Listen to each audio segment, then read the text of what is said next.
આજે જે રાજકોટ વેરહાઉસની વિઝિટ છે અમારી જે રૂટીન ઇન્સ્પેક્શનની વિઝિટ છે. અમારા રાજકોટ વેરહાઉસ અને અન્ય જે વેરહાઉસમાં છે અમે એમનું KPI છે, કી પરફોર્મન્સ ઇન્ડિકેટર જે હોય અમુક અમે એનું મોનિટરિંગ કરતા હોય છે કે ભાઈ ડિમાન્ડ કેટલો, સપ્લાય કેટલો, પરફોર્મન્સ શું છે.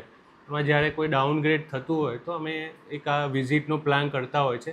ક્યારેક સરપ્રાઇઝ વિઝિટ પણ કરતા હોય, ક્યારેક સુપરવિઝન પણ કરતા હોય છે સપોર્ટિંગ, કે જેમાં અમે એડવાન્સ પણ જાણ કરતા હોય. તો બંને પ્રકારની જે પ્રમાણે અમને જે રિપોર્ટિંગ થતું હોય એ પ્રમાણે અમારી ટીમ જોડે અહીંયા આવતા હોય છે. સર, ખાસ કરીને અનેક વખત આ જે રાજકોટ સરકારી દવાની જે ગોડાઉન છે તેમાં ક્ષતિ આવી છે.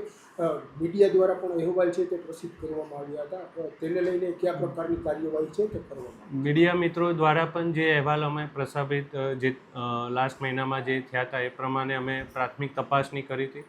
અવારનવાર જ્યારે મોબાઈલમાં વિડીયો આવતા હોય ત્યારે પણ તપાસ કરતા હોય છે. અને અમારી એમાં જે ટીમ છે, એક ટીમમાં અમારા ઇન્ફ્રાસ્ટ્રક્ચરમાં એડમિન પાર્ટ છે, ફાઇનાન્સ છે, IT પાર્ટ છે, આ બધા એક સંયુક્ત ટીમ બનાવીને આની વિઝિટ કરતા હોય છે.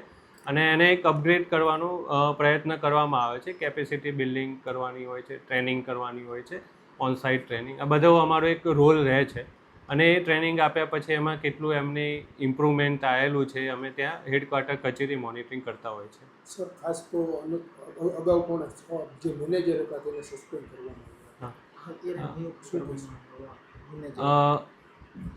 લાસ્ટ સપ્ટેમ્બર મહિનામાં જે અમારી પ્રાથમિક તપાસની રિપોર્ટમાં અમુક જે ક્ષતિઓ આવી હતી અમે માનનીય MD શ્રી સાહેબ, અગ્ર સચિવ શ્રી સાહેબ, માનનીય મંત્રી શ્રી સાહેબને રિપોર્ટ સાદર કર્યો હતો. રિપોર્ટ પરત્વે જે પણ કાર્યવાહી કરવાની હતી એ અમે એક્શન સ્વરૂપે એમને સસ્પેન્ડ કર્યા હતા.